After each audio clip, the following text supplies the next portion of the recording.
नमस्कार बाबू। अरे गीता तू अरे माने अरे आज हूँ राखी पूर्णिमा तू को तो भाई घर को राखी बांधे को जाइनु काम करू करू तो बेल जाउची आ घरे पहुंचला आसु राति हो जाउची आ केतेले जीवी भाई की राखी बांधिबू।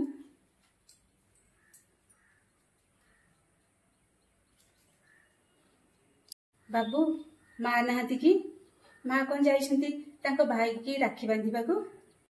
अरे हाँ अरे से जिता भाई पाख को जाइछि राखी बांधिया को हेले मते तो लागिथिला तू भी तो भाई पाख आज राखी बांधिया को जाइथु आज काम को आसीबुनी बोली बाहर पर समस्त जीवन बदली जाए बाबू।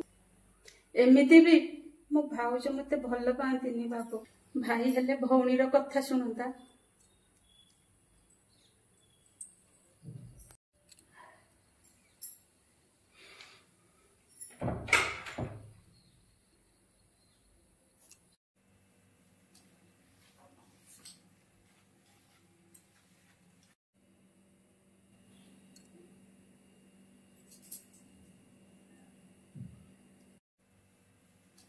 अरे तू तो करी बेले बजेल ना मते कौन लगे जानचु मते लगिला मो भौणी बोधे राखी बांधे को पळी आछि।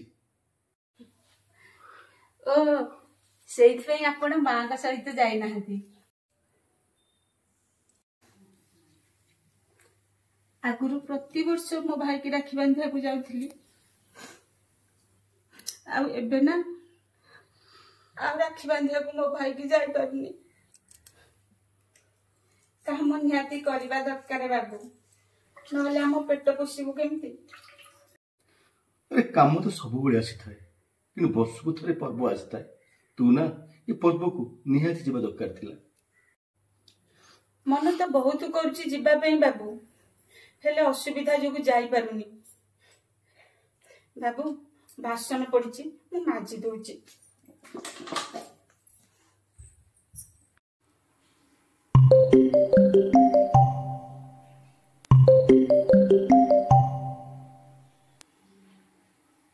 हाँ भणी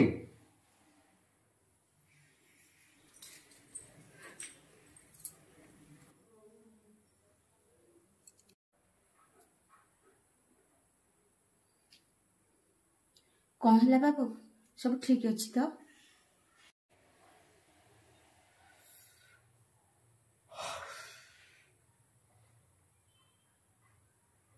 हाँ सब ठीक अच्छी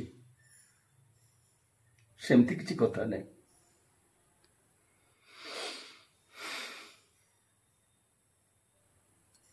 गीता तू तो भाई की ऑनलाइन कहीं राखी पठे दउनु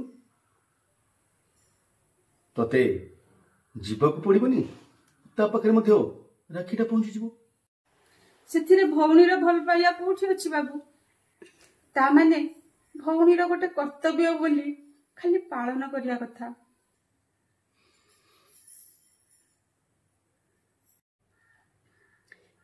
राखी होउची एमितिया गोटे पर्व से पर्व रे ता भौणी निजे जाइकी ता भाई हाथ रे राखी बांधि थाए।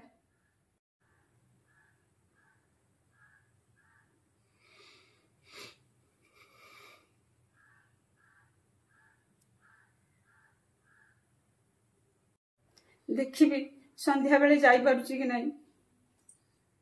ता माने तू दिन जाक समस्त घरे काम करिबू राति रे जाई कि तो भाई की राखी बांधिया को जीवू।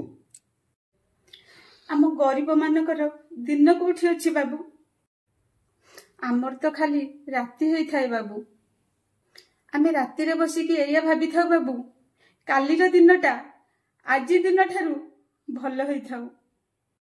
बारे दुनिया पा एति गोटे भौणी विकल होउची ता भाई हाथ रे राखी बांधिबा पाई दिन जाक आधा घर परिश्रम करी करी कहूची कौन ना राति हो पचे मो भाई हाथ रे मु राखी बांधिया को जीवी आउ एपटे मो भौणी कहितिला आसीबो बोली राखी बांधिया पाई किंतु एबे फोन करी कहूची कौन ना भाई मो पाखे समय नहीं मु तो ऑनलाइन राखी बात पठे दउची तू पिंधि देबू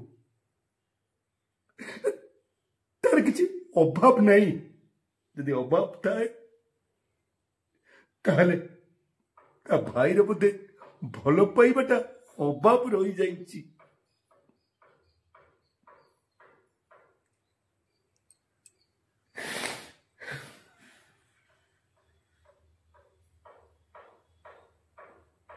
ବାବୁ, ଗୋଟେ ଝିଅଟିକୁ ନା ତା ବିବାହର ପରେ ତା ଶାଶୁଘର ଆଉ ତା ସ୍ୱାମୀ ହିସାବରେ ଚଳିବାକୁ ପଡିଥାଏ।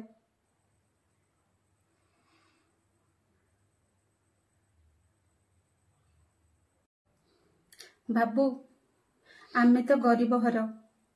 ଆମ ପାଇଁ ଶାଶୁଘର ଆଉ ବାପଘର ଦିଟା ଯାକ ସମାନ। ତମେ ତ ପ୍ରକୃତରେ ସମ୍ପର୍କ କଣ ସେଇଟା ତମେ ହିଁ କରିଥାଅ, କିନ୍ତୁ ଆମେ ଲୋକମାନଙ୍କୁ ଦେଖିବା ପାଇଁ ସମ୍ପର୍କ ଯୋଡ଼ିଥାଉ।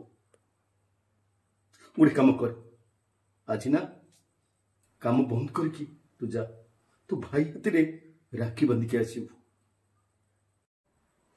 ଛୁଟି ନେଇପାରିବିନି ବାବୁ, ପୁଣି ଅନ୍ୟ ଘରେ କାମ ଅଛି ନା।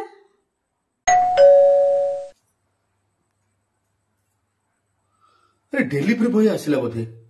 ନାଇଁ ବାବୁ, ଆପଣ ଯିବା ଦରକାର ନାହିଁ, ମୁଁ ଯାଇକି ଦେଖିଦଉଛି।